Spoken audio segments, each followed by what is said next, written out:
Hi, I'm the XFL, and I'm the USFL. You may begin. USFL, why is there a referee here? So you don't go boasting that the XFL is better, faster, and has more talent than the USFL. I didn't say that. All the fans said that. After further review, the ruling stands. The XFL is faster and better than the USFL. What? That's a ridiculous call. Are you blind? What's the matter with you? You're ejected. Ejected? You can't eject me. Where am I supposed to go? I have no home stadium. What is going on, everyone? It is Tyler McKinney back here again, and hopefully, you enjoyed a little bit of my satire, having fun. I had fun putting it together and recording the voices. I'm not a voice guy, as you can tell, but hopefully you picked out the similarities as well. The reality of it is that campaign that Apple put back together in 06 is so relevant to our spring football landscape. It's just uncanny to me that I couldn't help but not think about it in this context. I mean, we're dealing with two rival factions, two companies that are going head to head with one another. You've got the juggernaut Disney on one side, and you've got Fox and NBC, the old school, on the other side. I mean, it really is like Apple and Microsoft or PC, however you want to look at it. I mean, when you got on the one side, you got the Apple, and you got Justin Long, who was a big time Hollywood actor at the time. Now you've got The Rock, who's part of the XFL, big time actor today. You've got Disney, Hollywood, cool, hip, all of that type of stuff on the XFL side of it. Even the logos are a lot more flashy. They stand out. They're a lot more creative. They got a lot more, intricacies, details to them. And then you have, the Microsoft side of things. The bean counters, the spreadsheet guys, and that just kind of is like what you got with the USFL, trying to make it cool, but you're really not cool, coming up with that type of stuff. You've got old school Fox and NBC, very old school media. You've got new, hip, what's going on today's day and age with the XFL. And as you look at this and break it down, I know some of you guys are going to get mad with me as I start looking at this, but to tell you the truth, I'm actually starting to get excited for what we're going to see with the USFL.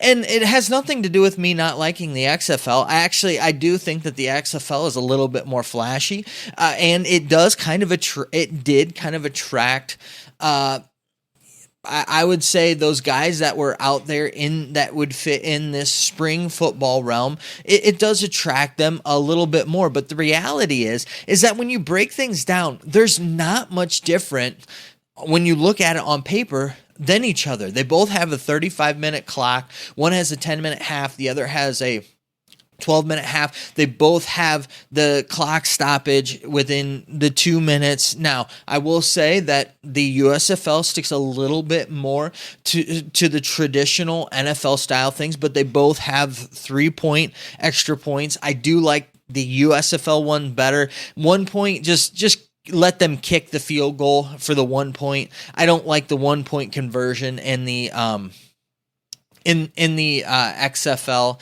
Just get rid of that. The 2 point conversion and the 3 point conversion can be the ones where you go for it. Let's just kick the field goal for the 1 point. That's just my thoughts on that one. The kickoff, I'm not a huge fan of the XFL kickoff, but then again, I don't like the lackluster kickoff that we've been getting with the NFL either. I don't really have that one. I really don't have. Whichever one you want, you kind of pick. Neither one I'm a huge fan of. When it comes to the kicking game with punting especially, I like the more traditional style of things, and I would be okay if it goes through the back of the end zone, that it comes out to the 35. I'm okay with that.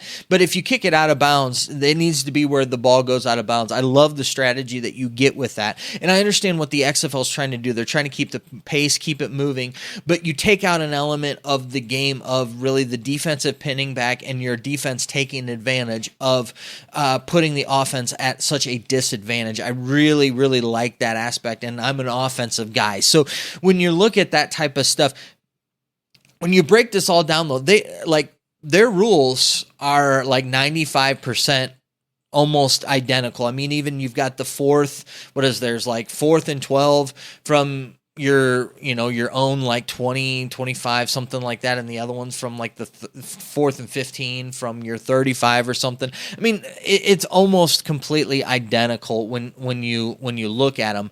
But the reason why I'm excited about the USFL is because of the opportunities for guys that we've never seen before. Looking at things, it could quite possibly be that we have 5 new starting quarterbacks that we've never seen in any type of a professional football setting actually starting. Now, some of them in the USFL have gotten preseason snaps and things of that nature, but what I mean, like actually starting a game in any level of professional ball, we could have 5 completely new starters, guys that have never started a game, and many of them haven't played. I mean, that's the reality there. The other thing too is that we've got 3 new head coaches, and we've got a lot of consistency there. So when you go across the board, you're looking at probably about half of these rosters in the USFL were there last year, which means that they're building on what they started. So if you've got 5 head coaches that are coming back, that means that over half of the league has kept kind of at least the core of. Now coaches have left and gone to different places, and we'll break all that down as we go. But the core that's there with the head coach and the philosophy that the head coach is wanting to do, where the head coach is wanting to go, this is in their second year now, to where it's a little bit more mature than what we've got with the XFL. And the guys that went to the XFL are guys, a lot of the guys we kind of have already seen in some capacity, whether it be in the 2020 version of the XFL, whether it be some capacity with the Spring League, whether it be with the USFL last year. So a lot of these guys, we've kind of seen them before. And again, it's that same thing, a new year, a new league, coming in, everybody's starting off, coming in with learning new schemes, trying to get camaraderie together, trying to get some chemistry together, which the USFL now already has. So it's kind of a cool thing there, to where when I look at this, it does kind of resemble Apple and Microsoft. The reality of it is that Apple has a really neat product and is tailored towards what they have. But when it comes down to it, raw power, and you're wanting to really process, you can get a lot more out of a PC because you're not as limited, and you can, because a lot more people have it. It's a lot more widely used, and I'm not like going through with those two that's how it's going to be, or that I think that the USFL is going to end up being better than the XFL, or that I like one more than the other. I mean, you're looking at a guy, I've got a PC back here, I've got a MacBook sitting right in front of me that I'm using. I use both. So when you're looking at it that way, I use both, and they serve different purposes for me. And for me, the XFL and the USFL need to be viewed that way, that they're both an opportunity for guys to continue to play and for us as fans to continue to consume some more. We are halfway through the XFL season, and as things are going to progress, there are going to be more and more teams are going to be falling off, to where these games are going to mean less and less as we go on. And this past week has been a little disheartening for me with just some of the comments and some of the stuff that I've seen, not necessarily you guys down in the comment section, but just throughout the communities of, they thought that the XFL was going to be better. They remember, and listen, the good old days are always better than today. I mean, we always look fondly on the good old days. Look back at some of those games in 2020. They weren't that good. And the other thing, though, contrast to some of the other stuff, when you look at it, the USFL last year, especially some of those games were actually really, really good games, especially that very, very first game. I mean, it kept you on your seat, went all the way down to a really nice finish with that game. That was a really, really fun game, and looked really well. So what am I trying to say here? What I'm trying to say here is that we're getting variety. We're having competition with the XFL and the USFL against each other, and they're vying for the same space. I mean, literally, they neither one will talk about each other. What I'm saying is I'm getting excited for the USFL because we're going to get to see a lot of unknown that we didn't know about, and quite possibly discover some stars that have been overlooked for whatever reason. And in the XFL, we need to keep the excitement going. Do not let up with that. Still tell people about the product. Still tell people about things, because the XFL has not let up. I will say, though, that the XFL this past week kind of let me down with the way that they did things. With pushing all of these games back, it really hurt their viewership. It hurt being able to get butts in the seats. And listen, I get it. You're going up against March Madness, and it was week 5 for you. You could have put a bye week in there. Somebody put that down in the comments, and I apologize who put that out there. I don't remember who, but it's not my original idea. But I love it. Have a bye this week, because you know that it's pretty much going to be dismal, and then give your guys a rest, and then you can move on to the next week with it. And you can tell that ESPN, Disney, that they're shifting some things up. They're changing now the games, bringing them back more into prime time. And if you looked at the USFL, they're going prime time all the way, baby. I mean, they are coming, and they understand that they're going to get eyes on this football product, and they're going to continue to build it. And it's not the flash, again, going back to the Mac PC thing, it's not the flash that you're seeing with the XFL. It is very methodical, and it's going to come up and bite you, and before you know it, you've got this juggernaut that you're looking at, and that's how they're building the XFL. It's not the flash for your cash. It's the slow and steady wins the race, and they're doing a really, really good job of it, if you ask me. They're just kind of keep chugging and plugging along, and not that the XFL is doing a bad job. I think the XFL is doing a great job, and they understand where they are and utilizing the advantages that they have, meaning the celebrity with The Rock and things of that nature, having Disney and ESPN and those advantages that you get with those networks. So there's nothing there with me that I'm seeing that is a down or anything. I'm just saying that we're mid-season. We have some teams that are pretty much virtually out of it. And so we're going to get some, games that really don't mean anything other than guys getting playing time and playing for a spot possibly next year, trying to figure things out, what that means. But that's kind of, for some of these teams, that's kind of where we're at. We're kind of in that mid-season lull where unfortunately the season's kind of almost passed them by.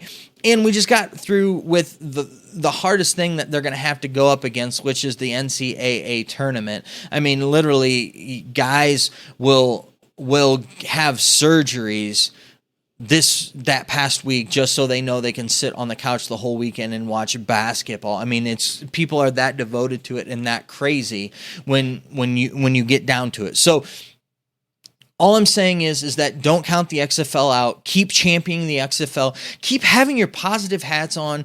Keep putting it out there. Keep telling people about it, and we'll continue to grow this thing. And I think it'll be interesting by the time that we get done, and by the end of the season, you might be surprised with what we end up with. That things end up being a lot better than what we thought they were. And two, it does shine a little bit of a better light on what the USFL did last year, and the TV numbers that they had and what they were able to bring in. And you know what? Their model kind of does look a little smarter now when you think about it, starting it a little later to get past the March Madness stuff and to get past some of those areas that you're going to struggle with. So it's kind of one of those things with me to where there's a lot going on. There's a lot of similarities, but let's celebrate both. And let's enjoy them for both what they are and consume them both, because having both of them only helps us football fans get more football.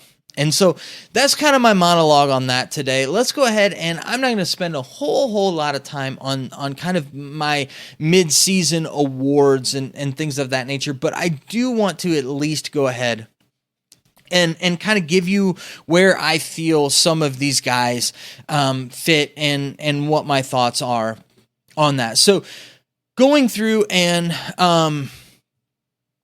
defensively, I think that, I mean, I don't know. I'm not much of a defensive guy. I'll be honest with you. I will say though, if I were to have to give out some awards for defense, I would probably say defensive back of the year, halfway through the year, I would probably give it to either Harris or Joseph. Both of them have been crazy. Joseph had the 2 pick sixes, and then Harris has just made some fantastic interceptions, some crazy interceptions there on that. So if I was going DBs, looking at some of the linebackers, you know, I'm just kind of guys that stick out. Payne, just for the amount of just tackles, is just nuts. Harris, again, the other Harris from Trent Harris from the Roughnecks. If I could give an overall like award for just the best defense, it would just easily, hands down, be the Roughnecks. The way that they've played the defense so far has just been absolutely just fantastic. Bellamy has been playing phenomenal on the defensive line. I mean, those 2 defenses right there, that Defenders defense and that Roughnecks defense has been, they've just been fantastic. Moving over to the offense, which is kind of more my thing. Starting out with wide receiver and looking at that, I would put probably there just Ja'Cour Pearson with what he's done. I mean, you got a guy that pretty much is undrafted. Nobody knows about him, shows up at one of these showcases, and they're, you know, the Dragons are like, we want you, and they take him, and he has just been phenomenal for them. I mean, he has just been a guy that can make great catches, runs really good routes. He is super fast, super reliable hands, can run short routes, can run medium routes, can run deep routes. The guy can do it all, and he's super elusive, and he's really good after the catch. I mean, I can't say a whole lot more about him. If I had to pick the tight end, it would be Sal Calanella. He's pretty much taken that whole receiving corps on his back. Unfortunately, they need a star. He's just not that. I mean, he's a really good tight end. He's a really good tight end in the passing game, but he just isn't that star that they need. Honorable mentions would probably be guys like Gordon, would be guys like Butler. Butler, all but their last game at home, has had a touchdown in every one of the other games. The way that they used him in that last game, it still baffles me why they did that with him. It's beyond me why they did that. And then at running back, of course, Abram Smith, especially with the way his game that he just had last week. But he's been playing well all season, and actually been sharing with Armstead the duties there for the Defenders. So those are kind of my guys there. If I was going to say, okay, who's the number 1 quarterback for the midseason? The number 1 quarterback I would say would be Brandon Silvers. He would be the guy that I would put out there as like, that would be the quarterback. I would put him before Ben DiNucci just because of all the turnovers with Ben DiNucci. I would put A.J. McCarron as my MVP right now. Why? Because I feel like he has been more of a leader on his team than what really Brandon Silvers has had to do. And Brandon Silvers has played great at the quarterback position, but I feel like A.J. McCarron has kind of played a little bit better with what he has compared to what Silvers has. I don't know. This is all up for discussion. You can let me know what your thoughts are down in the comment section, but I just feel like A.J. McCarron is he was put out there as the poster boy, and he's done a really good job of being that. Over 65% completion rating, over 1,000 yards passing, 11 touchdowns, four interceptions. which is pretty on par with Brandon Silvers. Like I said, I give him the edge just because Brandon Silvers' offense has just been absolutely just ridiculous this first half of the season. With that, but I would put AJ McCarron, Brandon Silvers up there. I think if Ben DiNucci didn't have all of the interceptions and the fumbles, he would definitely be my quarterback and possibly even be my MVP after the way that. The problem is that if it weren't for the struggles and the turnovers, I would put him up there as possible MVP or possible quarterback of the midway of the year, but I just can't do that with the way that he's played. So those are kind of my mid-season awards, so to say. And there are some things that I do want to mention with that. Before we kind of get into breaking down this week, we've had kind of some unfortunate things that have happened, and it's going to be interesting to see what happens. So one of the things is how is Brandon Silvers and this Roughnecks offense going to respond now that they know that Kirkland is going to be done for the season? They really struggled without him, and guys, just you could just tell that things were off. So we'll see this week how that works with not having Kirkland there and out, and see who's going to be the guy to step up and fill those shoes. They've got a lot of star power there where I think guys they just need to kind of figure it out. A huge loss was for the Brahmas is that Reed Sinnott. He's out for the season. He broke his foot, so he's done, which is kind of sad because he came in, he was kind of a spark for them in that game, and you thought he could turn this thing around, and then just landing on that, coming back on that foot wrong and kind of rolling it and breaking his foot.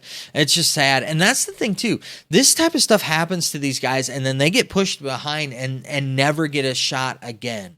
I mean, your opportunities are very, very limited. And so he's a guy that's going to be interesting to see now that he's had a little bit of success and with an injury where that's going to go, but he's done for the rest of the season.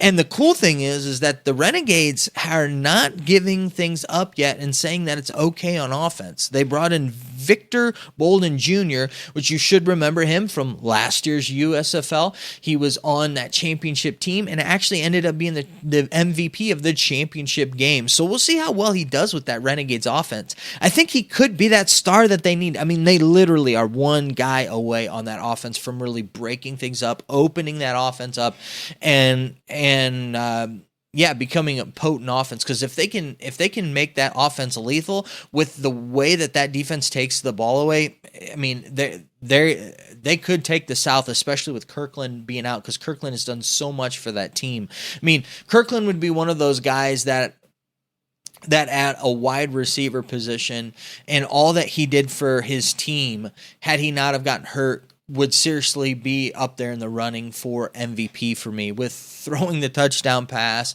being a leader on that offense, and just being kind of just spectacular week in and week out until he got hurt early in the game last week. So I'm excited about both of these leagues. I'm excited to really start to break down. We're like 3 weeks away from the USFL starting, so we're going to really start to do that. We're starting to see these uniforms and stuff. So you start getting my thoughts on that stuff as well. So I'm going to be doing double duty with both of them, so be paying attention to it.